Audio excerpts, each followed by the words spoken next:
Salut à toi, j'espère que tu vas bien. On se retrouve pour une petite vidéo. Si tu as difficile à manifester tes désirs, c'est forcément que il y a des petits blocages, surtout si ça fait longtemps que tu utilises la manifestation, que la manifestation a déjà réussi dans certains cas et que pour aller plus loin, ça bug un petit peu.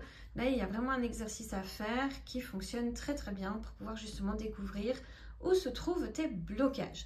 Donc là, ça se divise en 3. Tu n'es pas obligé de préparer 3 feuilles. Moi, je te montre en 3 feuilles, mais tu n'es pas obligé de préparer 3 feuilles.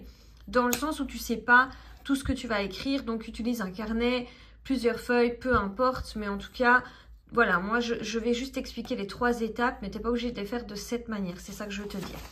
Donc, la première étape, c'est vraiment ma réalité actuelle. Ok? Donc, tu mets ma réalité actuelle. Et ensuite, tu notes le domaine de ta réalité actuelle, sentimentale par exemple, ok?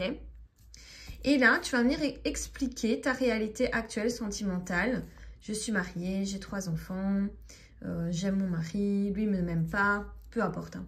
Je n'aime plus mon mari, je suis célibataire, patati patata. Ensuite, tu vas venir noter, donc là vraiment dans tous les détails, hein, évidemment cette vie sentimentale, elle doit être la plus détaillée possible, c'est l'idéal, ce que je ressens. Donc ce que tu ressens par rapport à cette vie sentimentale qui est la tienne. Ça peut être professionnel, financier, relationnel, amical, n'importe, hein, d'accord? Et là tu notes vraiment tes ressentis. Donc ici c'est des faits concrets, ici c'est des sentiments.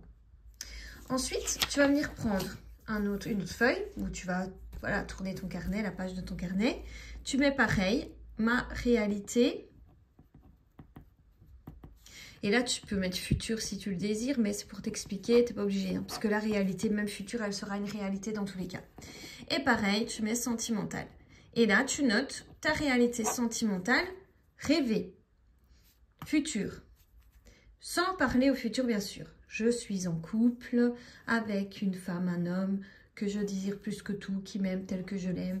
Je divorce enfin de mon mari parce que je n'en veux plus. Je ne l'aime plus, ça trop du cul. Enfin, soit, tu mets ce que tu veux dans ta réalité future, évidemment. Je suis hyper heureuse, épanouie, je voyage avec cette personne. Tu peux décrire la personne de tes rêves comme tu le désires. Alors, 1m80, sexy boy. Tout ce que tu veux, ok? Et ensuite, ce que je ressens. Donc, ce que tu ressens par rapport à cette réalité-là, future, que tu n'as pas encore, mais que tu vas avoir. Je suis hyper épanouie d'avoir un homme sexy dans mon lit.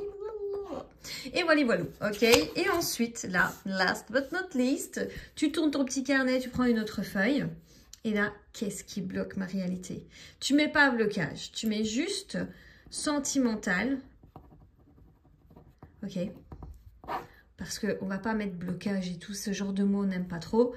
Mais toi, tu sais que c'est ça que tu vas chercher.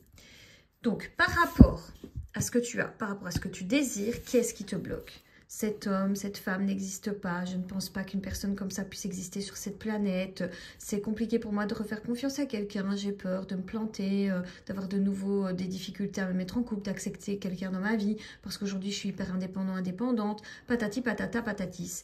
Ce que je ressens... Par rapport à ces blocages, ça me rend triste parce que finalement, j'ai vraiment envie de me mettre en couple, mais j'arrive pas. J'ai vraiment des blocages qui sont pas vraiment réels. Au final, je pourrais très bien rencontrer quelqu'un et que cette personne aille à mon rythme et que je ne sois pas obligée d'aller au sien. Patati patatou patatis, ok? Voilà un petit exercice rapide à faire qui va vraiment te permettre de savoir ce que tu as, ce que tu désires et pourquoi tu n'as pas ce que tu désires. Tu peux être une personne dans le déni. Ça arrive, ok? Et là, tu vas avoir besoin vraiment d'une personne extérieure pour pouvoir te dire et t'expliquer à peu près quels sont tes blocages. Maintenant, je t'avoue que tu ne peux pas être aussi vrai avec toi-même que toi-même. Donc, l'idéal, ce serait vraiment de ne pas être dans le déni et de noter les vraies problématiques que tu peux avoir à te mettre en couple avec quelqu'un. Le fait que tu attendes peut-être toujours quelqu'un qui ressemble exactement à ça et pas quelqu'un d'autre alors que tu as déjà rencontré des gens qui potentiellement ressemblaient plus ou moins à ça et que ça n'allait pas. Ou inversement, du moment où tu rencontres quelqu'un avec qui ça pourrait fonctionner, qui est doux, bienveillant, etc., tu ne l'aimes pas, tu t'y intéresses pas et quand c'est toxique, alors tu t'y intéresses. J'aime les relations toxiques. Je suis intéressée par les hommes qui me rejettent ou les hommes qui sont hyper toxiques avec moi, ultra jaloux. J'ai l'impression qu'en étant ultra jaloux, ils m'aiment réellement. N'importe. Hein. Voilà, c'est vraiment l'idée de cette petite... de ce petit exercice que tu peux faire seul, chez toi et très facilement. Il ne faut pas oublier que la prise de conscience, c'est 80% de la résolution du problème. C'est souvent le déni et l'inconscient qui provoquent la continuité d'une problématique. Donc là, si tu mets en conscience, en toute logique, tu te libères. Donc voilà, j'espère que cette vidéo va t'aider. Je te fais plein de gros bisous. N'hésite pas à la liker, la partager en masse et à très vite.